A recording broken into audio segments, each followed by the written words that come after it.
This is episode 60 of the Construction Leading Edge podcast from constructionleadingedge.com. My name is Todd DeWalt. My job here is to help you grow your leadership skills, grow your business, and grow your income. This is the podcast for the small construction business owner and construction leaders. This episode is all about tackling some of the biggest issues that our construction companies are facing today, to tackle the problems that I'm seeing on job sites all over the place. I want to play some audio excerpts from some videos that I've put together recently. And then at the end of this episode, I'm going to share with you an opportunity that I've got for you if you want to get to the next level of your career, if you want to get up the learning curve faster, if you want to earn more money, solve more problems, be a better project leader. I want to tell you about the Project Leader Bootcamp that I've been working on. And if you're part of the Construction Leading Edge Nation and you're on my email list, then you've seen a few emails, you've given me some feedback, and I appreciate that. I've sent some videos out as well. If you're not on the email list, go to constructionleadingedge.com/nation, sign up. That way you'll get insiders information on what's going on and hear about it first. So this first excerpt was a video that I put together to address one of the biggest problems that we're facing, the skilled labor shortage, but looking at it a little differently. Hey guys, Todd here from constructionleadingedge.com, and if you're in the construction industry or you've been around it at all, you've heard about some of the big problems we're facing. We've got a labor shortage. We can't find skilled labor. People are retiring faster than they're getting into the industry. We don't know what we're going to do. We have a declining productivity problem. For the last 20, 30, 40 years, productivity in the construction industry has been on the decline when everybody else's productivity is going up. We've got quality problems. We've got this number, 38%, which we're going to get to in a little bit. But my question for you is, what if the answer to all these problems was right in front of us? What if the answer to all these problems was right in front of us and we didn't need to go look outside of the industry? It reminds me of a story I read about recently. Down in southeastern Texas in the year 1901, they were drilling for oil. So in that area, they knew that here's the surface. There was this salt dome underground, and then they knew that there was this big pocket of oil and natural gas on top of this salt dome. So they drilled, set up drill rigs, and lots of people went broke trying to get to this big pocket of oil and gas, but they couldn't figure it out. They would drill down using techniques that they knew about, and they had to drill through about 200 feet of sand on top of this oil, and they couldn't figure out how to keep their wells from collapsing. They would pump water in there, and they would collapse. They couldn't get to it. They knew it was there, but they just couldn't get to it. Until late 1900, early 1901, there was a guy named Captain Lucas who was actually in the Austrian Navy. He got into the drilling business, and he decided that he was going to drill for oil, and he was going to make this happen. Well, he had an engineer by the name of Kurt Hamill, and this Hamill guy figured out, what if we, instead of using water to fill up our well, what if we filled it with mud instead? So what they figured out was by filling their well with mud as they drilled, they could get further. It helped carry the cuttings out, and it prevented the well from collapsing. So they did this successfully. They drilled down, and in January of 1901, they had a geyser of oil coming out of this derrick. It was about 150 feet tall. And very shortly, they had 100,000 barrels of oil per day coming out of this pump called Lucas 1. This is in Spindletop, Texas. It essentially launched the petroleum industry. Before 1901 and before they hit oil at Spindletop, they used oil for things like lubrication and lamps. But as a result of this, the petroleum industry was transformed, maybe even born, and it allowed automobiles to be developed. It allowed airplanes. It even allowed ships and train engines to switch over from coal to oil. So it completely transformed the industry. And the key was they had to use some different methods to get to the oil. The problem was they were using old methods and they couldn't tap into the oil reserve that was there. So in my opinion, these problems we're dealing with right here are very similar to this. The answer to our problems is right in front of us. In this case, it was right under their feet. The answer to our problems is right in front of us. Here's what I mean.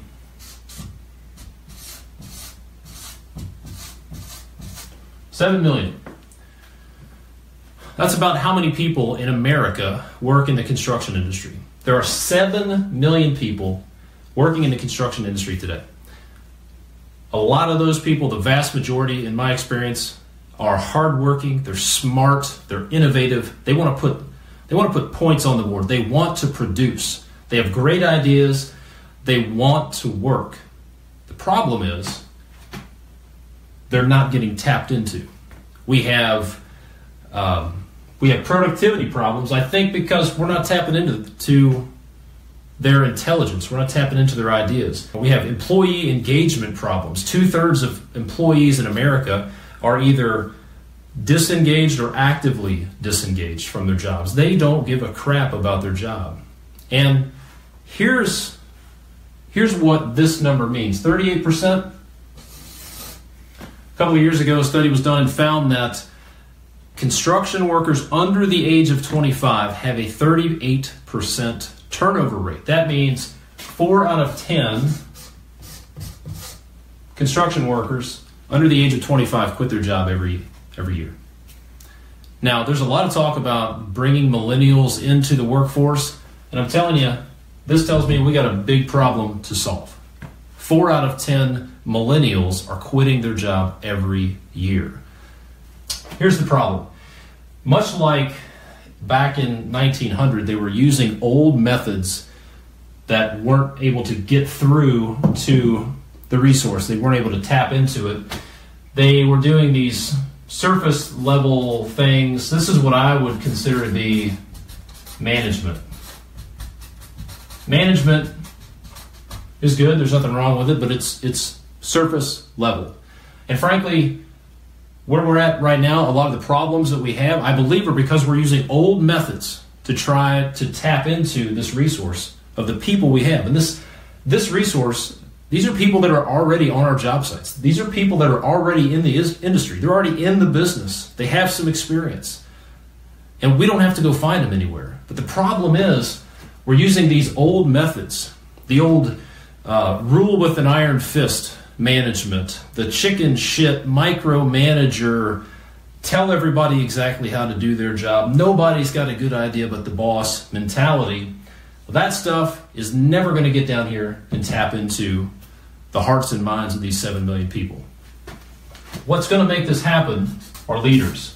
Leaders are, in my opinion, are the key to tapping into the hearts and minds of this practically untapped resource of the 7 million people that we have working in the industry right now.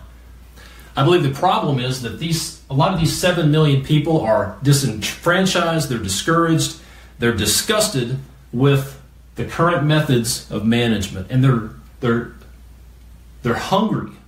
They're anxious to see leaders step up and help them get energized, get engaged in their job, and tap into what's available. What are we missing out on by not tapping into this resource of 7 million people? We're not getting their ideas. We're not getting the hearts and minds of the people because they're being managed instead of led. They're not bringing their ideas to the table. These people have brilliant ideas that can solve big problems. Also, what we're not getting, this tells me with productivity and quality being so low, we're not getting their best effort. And it's because of these old methods and because of a lack of leadership. So what if we could tap into the hearts and minds and the brilliant ideas in this untapped resource of 7 million people? What if we could develop better leaders who could help this group solve the productivity problem? Who could tap into the solutions in this group that will solve our quality problems? Who would make our turnover rate be lower than the national average instead of being double the national average for 25-year-olds? What if we could do that? Imagine what it would be like. What would your job site be like if it was well led, if you had a job site where most of the people were actively engaged, where they actually gave a crap, where they helped each other out, where they brought solutions instead of focusing on obstacles? What would that be like? You know, a couple of years ago, I interviewed Randy Hall on the podcast, and he talked about how he used to be a micromanager and, quite frankly, not a real happy guy earlier in his career. And he realized that he needed to make some changes in his leadership style if he wanted to be successful. So he studied the subject, took classes, read books, applied what he learned. And if you know anything about Randy, you know that today he's the CEO and president of Batson Cook, one of the largest contractors in the Southeast. And Randy would tell you that his success was due in large part to his ability to lead and communicate with people. Notice he didn't say that his success was due primarily to his ability to put projects together. His success at moving up the organization on the path to become president and CEO was due in large part to his ability to lead and communicate with people. So let me ask you a couple of questions. What if you could get up the learning curve faster and avoid some painful mistakes on your projects? What if there are some strategies and things out there that other people have figured out that will help you solve problems, that will help you avoid problems and help you be more successful in your projects? You'd want to know about those, right? What if you could get to the next level in your career faster?